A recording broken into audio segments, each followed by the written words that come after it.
Welcome, ladies and gentlemen, to the Johnny Blaze Radio Show. It is day 170 in the reign of President Trump. For all you snowflakes and crybabies out there, suck it. I am Johnny Blaze, along with my co-host here, Cactus. And say hi, Cactus. What's up? Good evening, everybody. Back from assignment to God knows where. He wouldn't tell even me.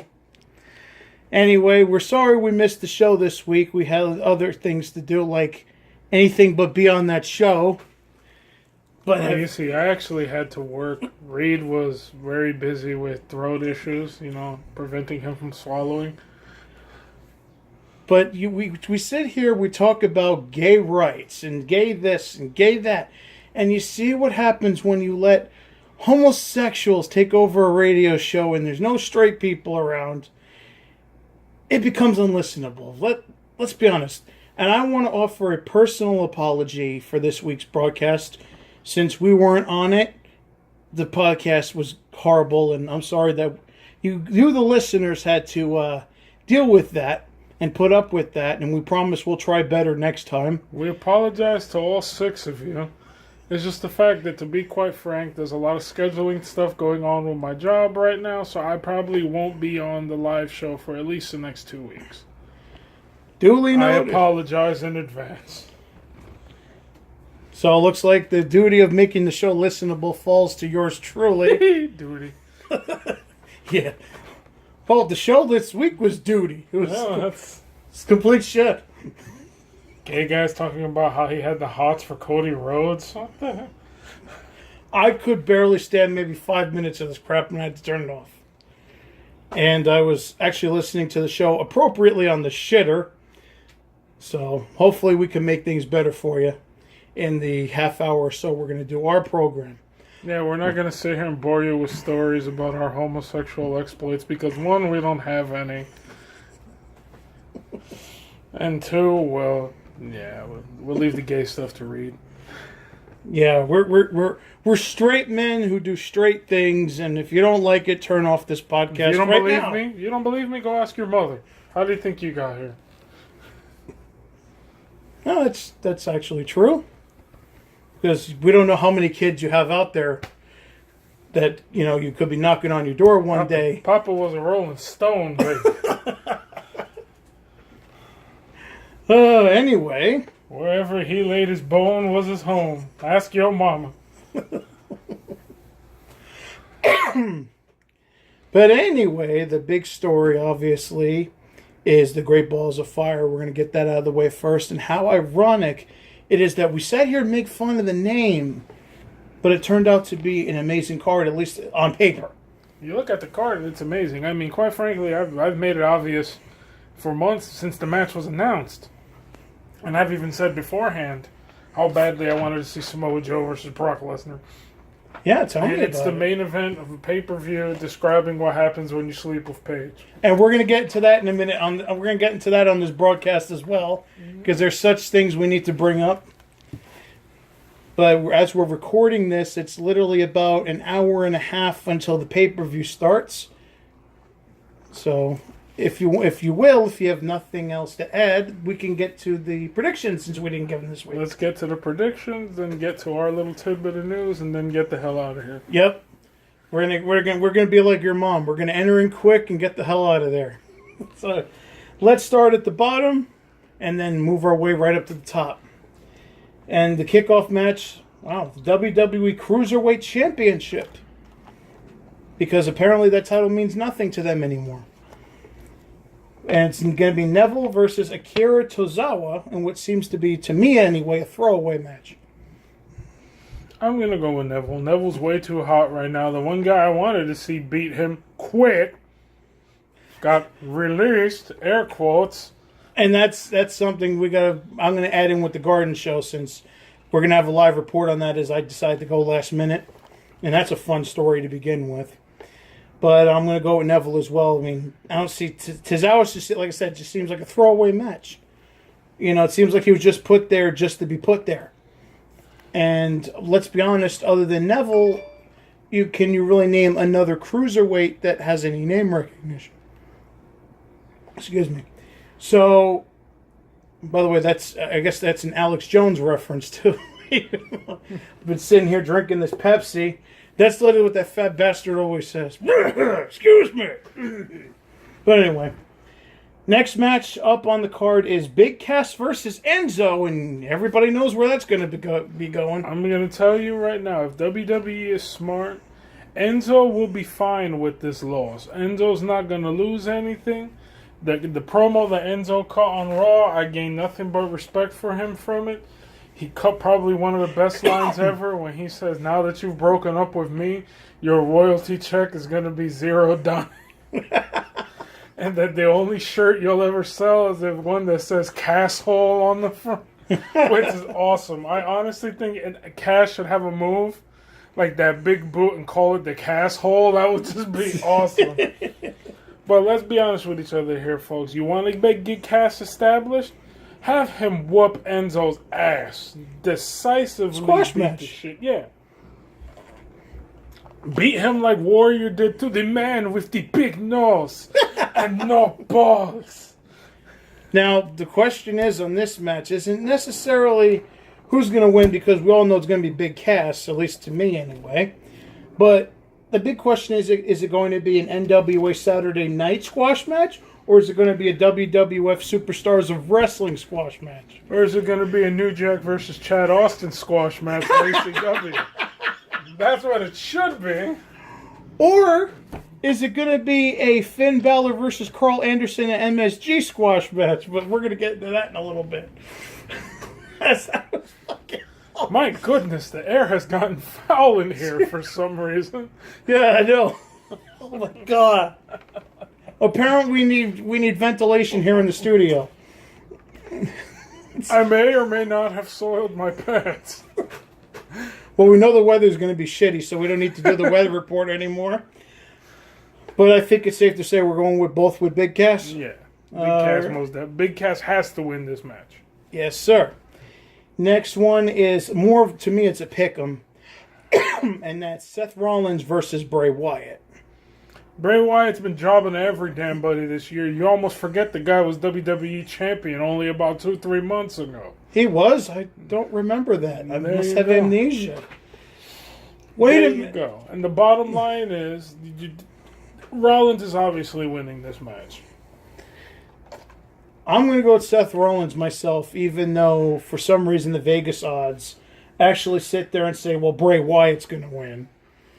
When, like you said, he's been pretty much a jobber to the stars recently. The only thing Bray Wyatt's been winning in is his new girlfriend. So JoJo, that ass. Shazam. I mean, when you get to go home there that every night, you don't mind, painting the canvas more times than Rembrandt. But anyway, seems to, at least in my opinion, is going to be the most boring match of the night, is the Raw Tag Team Championship match, which is a 30-minute Iron Man match. No, I wouldn't say that's going to be boring. The guys, they tore it up at the last pay-per-view with the cage match. Was the last pay-per-view the cage match with them? Extreme Rules? Yeah. I mean, fucking...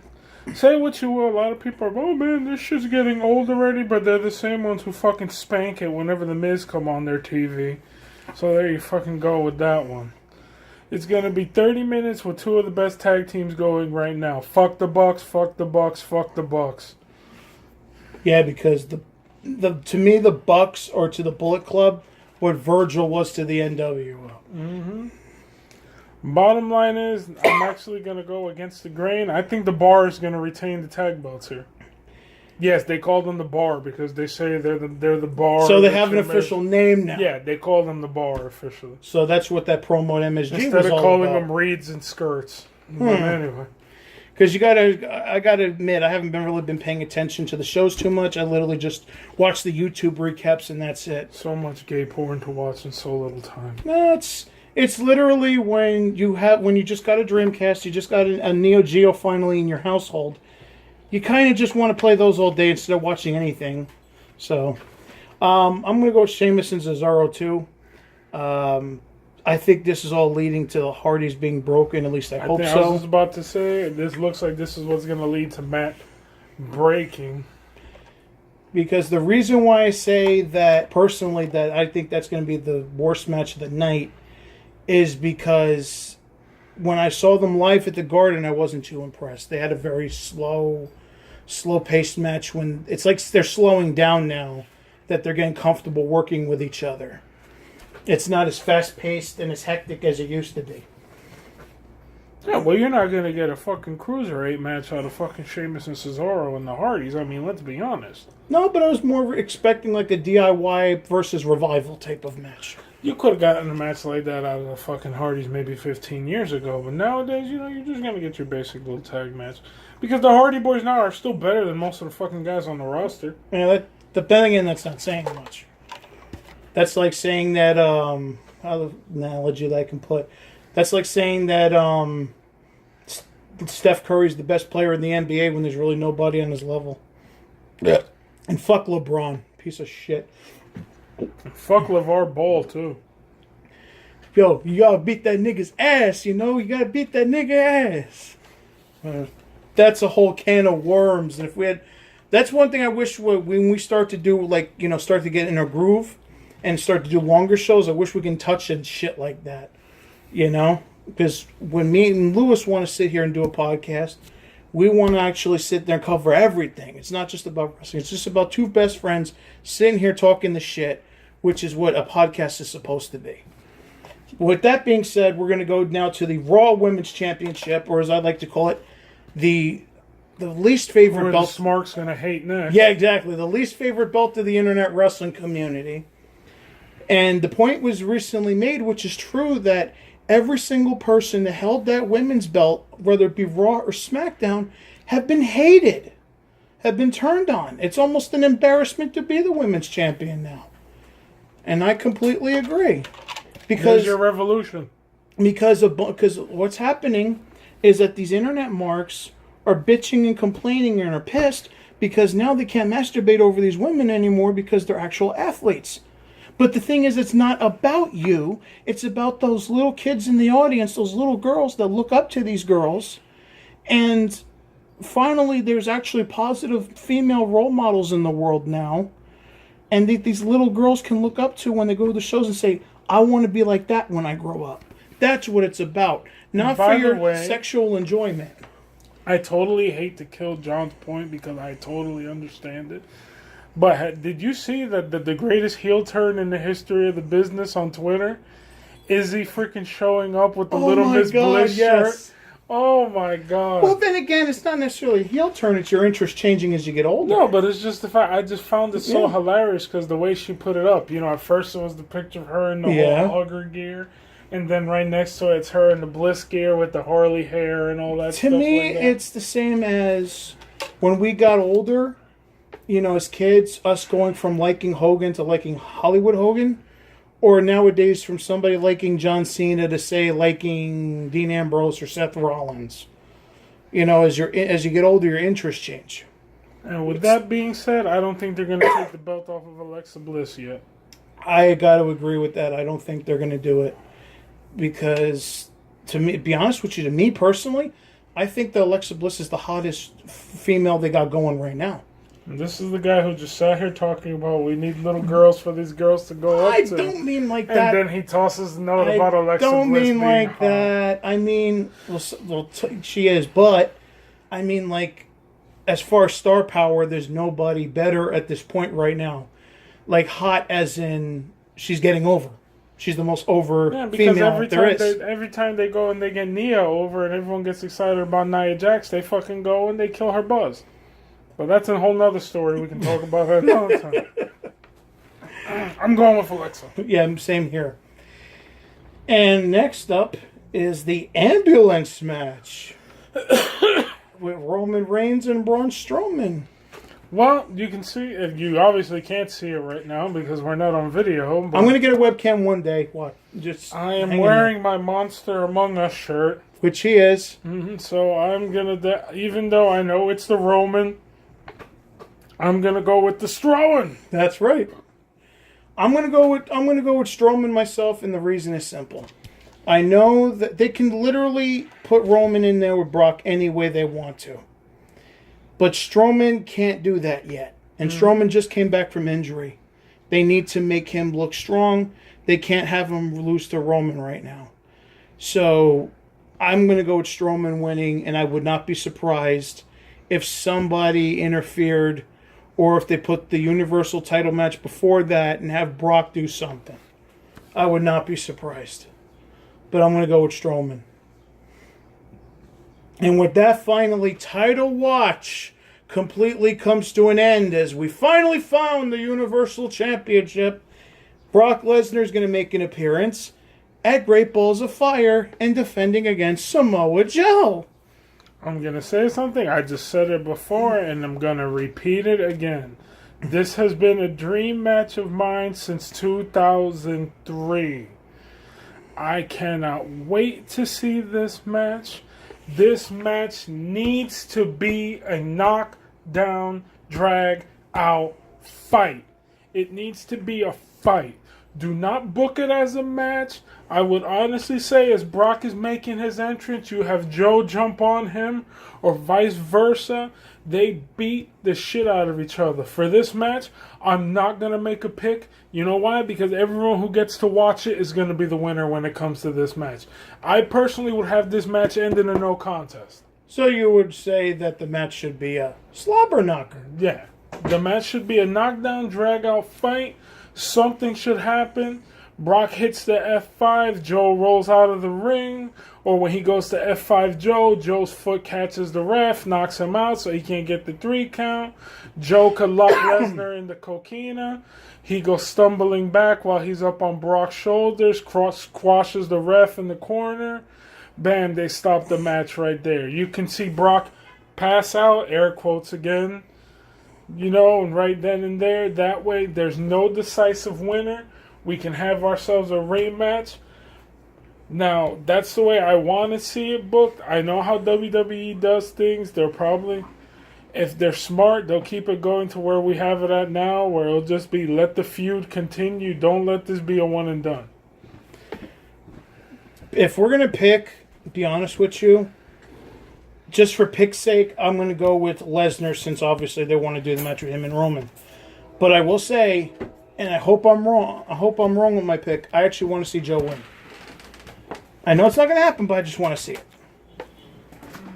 But I do agree with you that there should be a kibosh. But I will go one step further, and if you want to have that match with Lesnar and Reigns, and you know Strowman's going to beat him in the ambulance match, what I would do to establish Roman as the number one contender is I would have Reigns come out when they're fighting near the end of the match. I'd have him give the sucker punch, the Superman punch to Joe, spear Lesnar, and basically say, I'm going to get that belt one way or the other. I'm pissed that I'm passed over. Something like that. And then that sets up for SummerSlam. You can have either him and Lesnar, or you can have a triple threat with Lesnar, Joe, and Reigns. I honestly think, like I'm saying, it should be a kibosh. The match should end in a no contest. But if I'm going to be forced to pick one person, I'm going to go with Brock. Because we know how WWE thinks. As much as it sucks, I would rather... I guess we can put Brock with an asterisk for mine, I guess what I'm trying to say. Because I would love to have it end in a no contest, a big freaking kibosh to the point the entire locker room has to come out. They pull them apart, you know, get them away from each other, close the show with Joe screaming, "This ain't over yet, boy." Like an old Bruno Sammartino match. Joe doing the whole, "This ain't over yet, this ain't over yet." Even while that's happening, you could have Roman sucker punch him with the Superman punch and then be like, "You're right, it's not over yet. I still want my chance." You know, there's a lot of ways you can go with this. This match cannot be one and done. The booking to this feud has been amazing. Amazingly done. Kudos to whoever the hell's gotten to write what's been going on with Joe and Brock. It's been freaking great. This Monday segment with the whole "I'm tired of talking, I'm going to come over there and whoop your ass" was freaking amazing. I remember seeing that too. Which is amazing coming from a bunch of Nickelodeon writers. It almost seems like with the booking with Joe and Lesnar, they finally got a wrestling booker to do it. I wouldn't be surprised if Heyman's doing it himself. Another thing I have to say, too, that puts a little smirk, is the fact that this is the 1-year anniversary of the Brock Lesnar-Mark Hunt fight, and he's going to get in there and get beat up. He's going to get in there and get beat up by another Samoan. Well, don't forget, Brock also got popped during that fight, too. So then there's that. But, yeah, like I said, knowing WWE, I'm going to go with Lesnar, but I will put an asterisk because I would rather have this be a kibosh. But if I have to pick one, I'm going to go with freaking Brock. You said ass. Okay. So I guess that wraps up Great Balls of Fire. And now we're going to move on to the MSG show. And that's a whole big story that needs to be said. First, I'm going to give you the who's and the what's about the event. Because it was, come to find out, it was a monumental event. And if you excuse me, I'm going to go take the Browns to the Super Bowl. So Lewis is going to be not joining us for this segment. He's going to go into the bathroom and give us the weather report, apparently. So while I take over here. So while I'm going through the motions here. And apparently there's a raccoon in the house that I need to call the exterminator Monday morning. But that's another story for another day. I decided to go to the MSG show last minute. And because I wasn't initially going to go. And the main reason why I decided to go was because I was like, okay, you know, it's this person's first appearance. It's that person's first appearance. So many firsts that I literally said, okay, I'm just going to go and then I'm going to see what happens. But the main reason that I wish I didn't go is because of transit, and I'll get into that in a minute. But let's go on to the results. Now, I only got into the arena at around a little after 7:30, which is when the event started. So I missed Nakamura and Ziggler's entrances, and I got in the middle of the match. So Shinsuke Nakamura defeated Dolph Ziggler with the Kinshasa. Then we had another throwaway match, which is R-Truth defeating Goldust with the Axe Kick.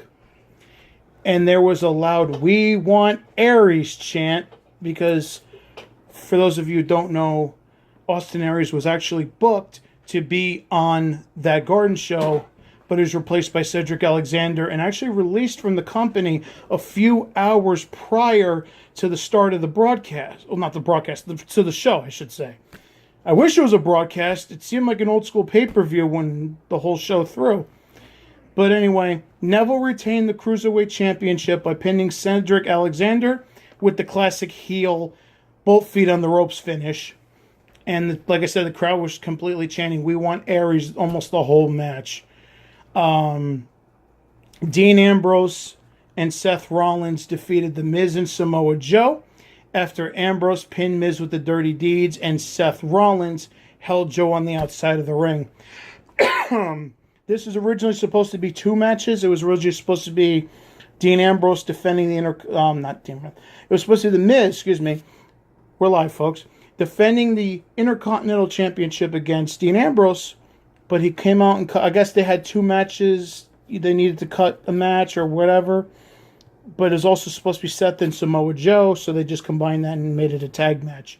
They had Miz come out and say, well, since you New York fans wanted to sit there and pay this guy X amount of millions of dollars to come back, I'm not defending my Intercontinental Championship. I'm making this a tag match because I'm still the must-see athlete bubble. Basically the standard New York sports heel promo, but the one thing I will give Miz is he actually cut a ravishing Rick Rude promo, which was fucking awesome. He did the whole New York Sweat Hogs thing, and I was just popping. I was like, yes. Didn't play the music, but then again, they would have played the shitty music that we would heard on the WWE Network. But I would actually go and say that was the match of the night, to be honest. It was a knockdown, drag-out affair. It was a good match. It was a very good match. It was pretty much a small reunion of the Shield versus just somebody that was just thrown together. But the biggest news that I didn't realize how big it was because I was just so caught up in the moment, AJ Styles defeats Kevin Owens with the Styles Clash, and then finally the phenomenal forearm to become the new United States Championship. And I'm sitting here and I seen it, pinned them clean, and I'm still sitting there waiting for the finish to be overturned, for maybe Kevin Owens to get his rematch later in the night and get the belt back. I don't know. But when he walked away with that belt, that was when it was real. I was like, what the fuck? And now I was thinking, okay, somebody screwed up. Something had to happen. Because nobody saw this coming. Especially, not just at a house show, but a Madison Square Garden house show. No one saw this coming. No one. And this is one of the rare moments that us as fans, we're so spoiled with the internet and being able to know who won or who's going to win or what's going to happen. This is a moment that we were legitimately fans like, wow, this just happened. It's incredible. And just as I put on my Facebook and I got on the phone and told a couple people what happened, WWE put it up during intermission because there was a 15-minute intermission. WWE put on their official Twitter that AJ won the belt. So, but after intermission, after intermission, we had a 6-woman tag match, obviously for the men that still haven't come back from the loo yet, which was Sasha Banks, Bayley, and Mickie James defeating Nia Jax, Alexa Bliss, and of all people for the show up, Emma. Yes, folks, she's still employed. She's still on the roster. And she was at the Garden. And the reason why Emma was in that match is so the other 5 contestants wouldn't have to lose. So the main reason Emma was actually in that match was the same reason that Tito Santana was in the match of Survivor Series 90, that match of survival. He was just there to get pinned. Well, Emma was only there to get submitted by Sasha Banks, and that was the finish, as Sasha tapped out Emma with the Banks statement. And as I said before when we were talking about, a Finn Balor squash match, and leading up to the Garden show, I was like, why are they going to have Finn Balor versus Carl Anderson? It doesn't seem like a match for them to have. And now I've realized why. It's because in under 90 seconds, 90 seconds, just under it, Finn Balor defeated Carl Anderson with a sling blade and then a double stomp. It was literally tie-up. A few reversals, sling blade, double stomp, that's it. That was a squash, my friends. And then we got what I talked about earlier. Cesaro and Sheamus defeated the Hardy Boys to retain the Raw Tag Team Championship, which was a little bit of a boring match. I didn't even really catch the finish. I wasn't really paying attention. It wasn't, because it lost my interest. They were going a little slower pace than they usually go. And like I said, that's my fear for tonight, that the same thing's going to happen. I hope I'm wrong, but we'll find out. Then finally, which is predictable, you had Roman Reigns go over on Bray Wyatt after a spear, of course. And this is when I kind of was on my way out because of certain issues with transit. But I did stick around to see Braun come out to confront Roman and beat him up. And him and Bray basically double teaming Roman. First, out comes Cedric Alexander. He gets squashed and thrown over the top rope. Then comes R-Truth, same thing. Because they got to send the niggers out first, the brothers. And then all of a sudden, Seth Rollins shows up. And all of a sudden they take both of them out. And it's literally Roman with the spear on Strowman, send the fans home happy. That's when I left, but I did hear the promo over the intercom. Because as you're leaving, just in case you want to get a snack or go to the bathroom, whatever, you don't miss the action, they have a feed going to the screens on the outside in the lobbies, and they also have, the intercoms, the sounds over the intercom. The ring announcing the promos, the music. So I heard basically Seth go, "We have good news for you in New York, and we have bad news for you." The bad news is that Dean Ambrose is about his 15th beer at the bar right now. And the good news is we hear you, New York. And then he did his whole usual spiel about thanks for coming out, you guys are great, blah, blah, blah, blah, blah. And it was announced at intermission that the next show at the Garden, unsurprisingly, is going to be the annual December 26th show that they hold the day after Christmas. Because every year, WWE holds an MSG show after Christmas. Day after Christmas. So, I'm not going to tell you the pre-sale code because it's meant for the people in the arena. And I'm sure you can find it if you really want to. But I'm not going to be the one to give it away because the whole point of that pre-sale code is for people that paid their hard-earned money like we did to get there. For us to be able to get tickets first if we want to come back. Not for a bunch of fucking scalpers that buy up all the good seats and resell them. And I hate it when fucking people do that shit. So I'm not going to be the one to sit there and do that. So if you want the pre-sale code, look it up on your own, but I'm not going to be the one to do it. And if you're going to get that pre-sale code just so you can make money on the side, fuck you, shame on you, suck my fucking dick. And no, Reed, that's not you. I know you'd like to. I know Will likes to too, but I'm stringing straight. But anyway, back to the Jersey Transit story. The main reason I did not want to go to the Garden show that night was because New Jersey Transit was having issues. Because if you're not in New York, let me explain. You have to take the train to Madison Square Garden. You have to take the train I live in Elizabeth. So you take the train from North Elizabeth to New York City. And when you get to Penn Station, you literally walk right up the stairs and you're at Madison Square Garden. You don't have to leave the station. You don't have to leave the area, nothing. You don't even have to go outside. You literally walk upstairs and you're at Madison Square Garden.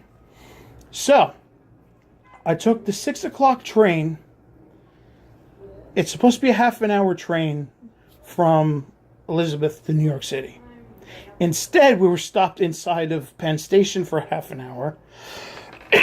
Doing God knows what. So I didn't wind up getting to MSG until around 7:15. Didn't get upstairs at my seat until after 7:30. So, and there was a lot of people the same way we were, because from what I saw, at least a lot of people didn't really get into the Garden until around, it didn't really get full until like 8:15. Because people were still waiting. Now, I didn't realize how bad it was until I went to leave the Garden. It was bad. I left a little bit early because I figured I could beat the traffic. I could beat the crowd. Because I know most of them were going to stick around for the promo. And by the time the promo ends, I'll be gone. So, I get to the platform in Penn, where New Jersey Transit is. I couldn't even see the fucking floor. I couldn't even see the floor. All I saw was a sea of humanity. There had to be at least 1,000, 2,000 people just waiting. And asking around, and this is around 10:45. There were still people there waiting for the 9 o'clock train. And I looked at the board and I pretty much said, my train was supposed to leave at 11:06. There was supposed to be another train on its way, but it would skip Elizabeth, and I couldn't take that train. So I literally said, okay, if they delay the 11:06, I'm getting the hell out of here. I'm going to Port Authority because last bus is 11:35. So they delayed it. I was gone. And I had to take a lift the 6 blocks or else I would never make it. Now, in New York City, Lyft is regulated because of all the yellow cab companies complaining that Lyft was taking a big chunk of their business. So ride-sharing services like Lyft and Uber are regulated and you need a license to operate them. So only livery companies can do that. So all you'll see, now normally you get a Lyft, you get a Uber, It's just a regular standard car. Somebody else is driving it. But in New York City, it's a livery car. And I say that because there's a million livery cars in New York City. So trying to cherry pick the one that's specific for you is a challenge. It's a nightmare. It's like finding Where's Waldo, except everything looks alike. And you got to pick, this one thing that has a little teeny difference than everything else. But yeah, I walked to 7th Avenue and West 34th by Modell's because I figured get out of Penn because, that's where all the taxi cabs go. At least I can have the Uber driver get me on someplace less crowded. So I called the Lyft driver, and I didn't know this, but apparently I understand New York is the land of opportunity. But when you come off the boat or across the lake or however you get to New York City, up from whatever country you come from, apparently they automatically give you a driver's license. It seems that way because I had to tell the Lyft driver, it's basically the same shit, so bear with me. It called me up, where are you? I said, I'm on West 34th and 7th Avenue. And I'm like, where are you? Oh, I'm at West 34th and 7th. I'm like, now, I have this trick where I ask them to tell me the surroundings because New York City has the biggest blocks in the world. You could sit there and say, I'm on a certain corner, but you're talking about a block that's almost a mile long. So that's not a good idea. So I tell them, okay, what do you see around you? It took me 6 tries to talk to this fucking guy for me to sit there and keep hammering the question toward him. Where are you at? I'm at West 34th and 7th. I'm like, what do you see in front of you? I'm at West 34th and 7th. What do you see in front of you? And finally, I just had to scream at him like, don't give me the street name. Just tell me what you see around you. Finally, this prick sits there and says, oh, I'm in front of Dunkin' Donuts. Now, Dunkin' Donuts is new to New York. There's not really many around. It's not like over here in my neck of the woods where there's literally 4 Dunkin' Donuts within maybe a mile of my location. In New York City, they're pretty hard to come by. And I know damn well there's no Dunkin' Donuts. There's literally just a Citibank, a Modell's, an H&M, and some gift shop crap. No Dunkin' Donuts in sight. So he was at the wrong location. Finally, he gets to my location 15 minutes before I'm supposed to go to Port Authority, and by some miracle of God, I make it in 10 minutes. So now it's like Home Alone where I have to scramble to get the bus ticket because I'm literally at 1% on my phone, and it's 11:25. So I got 10 minutes to get up there. I do, somehow, and the line is already way long. But luckily for me, that line was for the 115 and not for the 112. So that was pretty good. But transit being transit, and thank God it actually worked out for me in this situation, didn't show up for the bus until 11:50. When I showed up there literally 11:35, I would have never caught the bus. So that's not the end of the story, because the next morning I decided to look at what happened, see if there's anything on the news. New Jersey Transit finally decides to tell people at 12:40 in the morning, which, by the way, I'm already home at 12 o'clock, to tell people, oh, well, there's going to be delays of up to 60 minutes because of single tracking, because of track work, which is bullshit because Amtrak doesn't start work until Monday, the 10th. So I know they're lying about that. And also lying, saying that it was only 60 minutes because people put up proof from their own timetables, because if you have the app, there's timetables, that there's still that there's trains up to 90 minutes delayed that people were still waiting for. And when Transit put up another tweet at, I think it was 3:40 in the morning, saying that trains are on or close to schedule, there were still people waiting because the trains usually end at 1:20 in the morning. The 1:26 is usually the last train. There were still people waiting at 3:30 in the morning for the 1:30 train.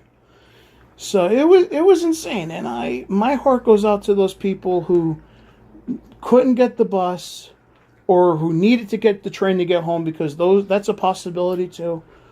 You know, you imagine taking your kid out for a good time to see his heroes. And by the way, that's what wrestling is all about.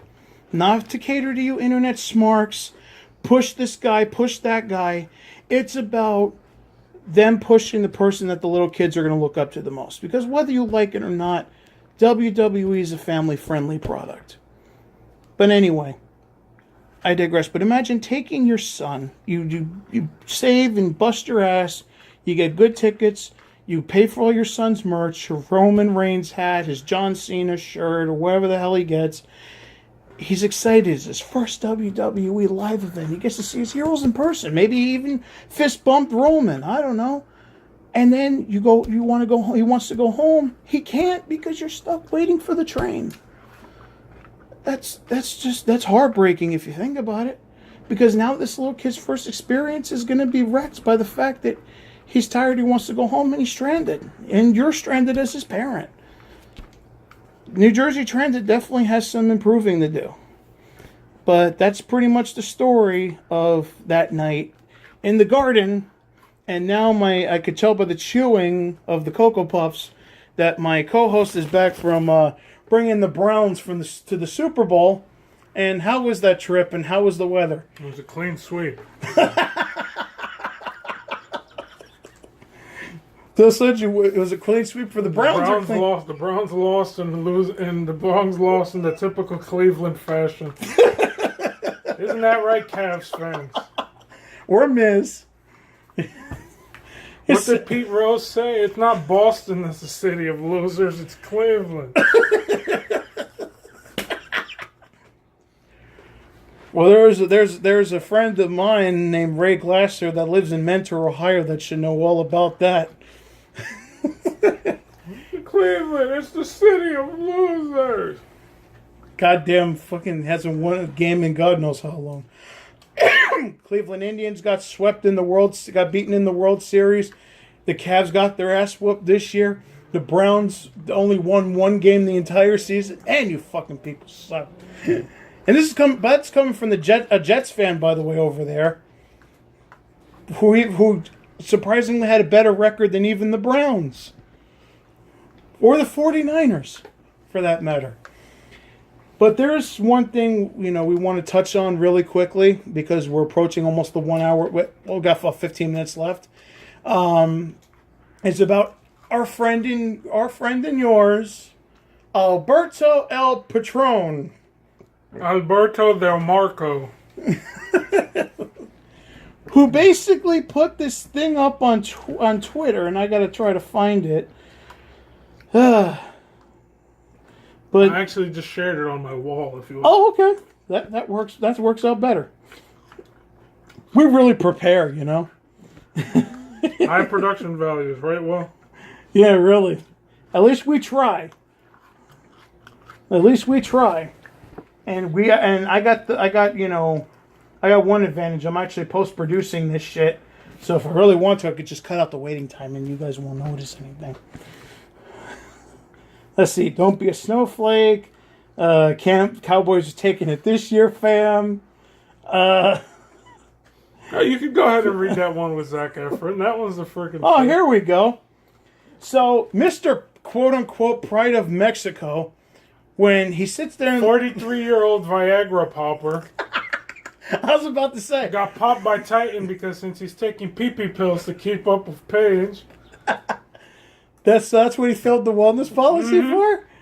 He admitted it, by the way. And by the way, these fucking marks sit there, and when I tried to say that on Twitter and called Del Rio out on that, this fucking Mark actually sit there and said, "How do you know he takes dick pills?" Because he fucking said it. Mm-hmm. I take these pills to help with me for my age. Mm-hmm. When I love how he sits there and calls out Triple H for being the big nose with no balls or something like that, and yet at least Triple H doesn't need to get it up, But anyway, He decided to put on Twitter, and that's something we're going to also mention. I'm going to build up to this real quick, actually. This is a man who 2 days in a row during tapings called out WWE and F-bombed this and F-bombed that. And by the way, the same company that told the Marks not to say it. Your cast members, you can't use language like that. But they'll let him do it. But anyway, first night, F this, F that, F this company in Stanford, blah, blah, blah, blah, blah. Second night, he tries to do it. Fucking, they raised the music on him enough to get him out of the ring. So apparently Jeff isn't buying his crap anymore. And then the third night when he tried to do that, Jeff Jarrett came out in order to make sure he didn't say anything. So he decided to put up on his Instagram a note that says Tuesday next week. I'm reading this as it is, by the way. A bunch of pussies will be there in San Antonio. The man with the big nose and no balls, but also the pussies from the rap battle would be there too, also with no balls. Which anybody who's seen the Page tape knows that's absolutely not true.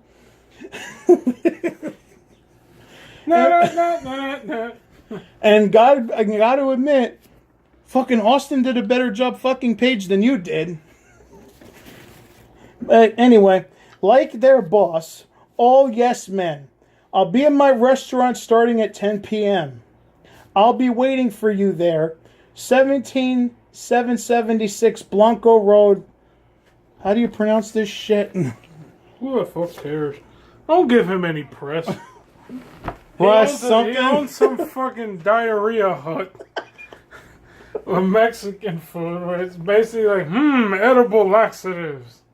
I'm going to try to pronounce it La Cantinita. La Cantanita. Okay. And after I beat the shit out of you, I'll buy you a drink just because I'm a good man. Let me explain something to you, guy. I've been around dudes like Big E and Kofi Kingston and X. Big E would eat this old man alive. Big E's arms are the size of my chest. Big E would whoop his ass. So what I would personally like to do is one of two things. I would either like I want to start a GoFundMe. And I either want it to be where A, we could send Xavier down there and take care of business with Alberto or Triple H too, or you could pay for us to go down there, or at least me personally. I don't know about you. Take care of business ourselves, because at this point we could probably whip Alberto's ass and shove a whole bottle of pills down his throat. Well, you know, Paige, my penis. It's not working, mommy. I take the pill and it still not do nothing. You know, Alberto, he's like that 30-year-old guy when you go to your high school reunion who's still picking fights with the fucking nerds from school. Well, I went on to MIT and became something. What do you do? I'm a wrestler, pendejo. Yeah. And it seems like Global Force Wrestling's starting to turn into the Alberto Del Rio show. Mm-hmm. I mean, he's got his father a job there. He's got his son a job there. His brother, I'm sorry. That El Hero Descartes, that's his brother, I believe. Mm-hmm. Yes. So he's pretty much doing everything in Global Force that he accused Triple H of doing. And everybody else, getting their family work. Making themselves the center of attention. Everything he accused everyone else of doing, he's doing the same. He's becoming this generation's Bret Hart. Mm-hmm. Exactly. Big mark for himself. Exactly. As good as Del Rio is, he's just becoming a big mark for himself. Del Rio's probably going to be 50 years old going, the greatest wrestler in the world is Alberto El Patron. Because only Alberto El Patron can have a good match without Alberto El Patron. Like Bret Hart does. Bret Hart's the greatest wrestler ever. Who's my favorite wrestler, pal? Bret Hart. Calling matches 4 out of 10, all this other crap. And it just shows you how... But at least it shows Jeff Jarrett's initiative to actually try to make it a respectable company. And you know something? No, before you even go there, he wants to sit there and badmouth WWE for everything. This dude came back as a heel and beat John Cena clean for the U.S. title. Yep. Which basically goes to show what we always sit here and say, and that's if all these people that badmouth WWE, if they had another shot, if WWE called them up tomorrow and said, you're going to do the job to John Cena on a pay-per-view, fuck, they don't give a shit what contract they're with. They're going to pack their bags. I'll get my gear on, bro. They're going to pack their bags. They're going to fly to wherever the fuck it is. They're going to do the job and get paid. Mm-hmm. And anyone who says otherwise is full of shit. Because if I got the call, hey, we need somebody to go out there and get squashed, I'm like, am I taking the STF or the AA? I'm not a trained wrestler, but I would do it. Yeah, show me the money. The STF or the AA? I'll take the really fancy fireman's carry. Yep. Or the shitty STF that makes Luthez roll over in his grave every time it happens. By the way, whenever Nikki Bella does that move, they should call it the submission for farts. Because it's the shits. Okay, I was about to say, where is that going? Because it's the shits. And by the way, before we leave you guys tonight, we kind of found out, while we're still looking things up, why exactly they put the belt on AJ. And apparently what's going around is because they wanted a big moment for his DVD that's coming out. So they want to give AJ the big title win at the Garden. Which is nice. I mean, AJ deserves it. It's like somebody said on their Twitter, you know, AJ is one of the greatest of all time. He deserves that title win at MSG. Mm-hmm. But what I also find interesting, I don't know if you guys know this or not, the SmackDown pay-per-view that was coming up, that was supposed to have Styles versus Owens, apparently that match has been pulled from the card. Really?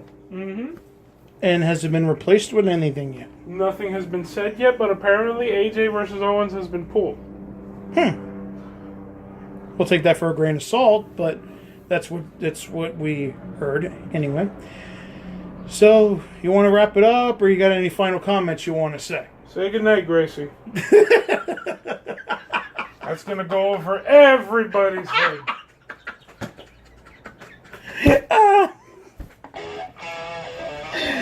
Okay.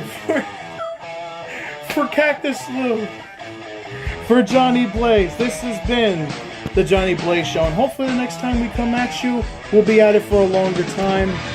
And even though it may be my show, it's everybody's show. So until next time, be good, take care of yourselves and each other. Take care, spike your hair, woo woo woo, you blew it. Good night, everybody.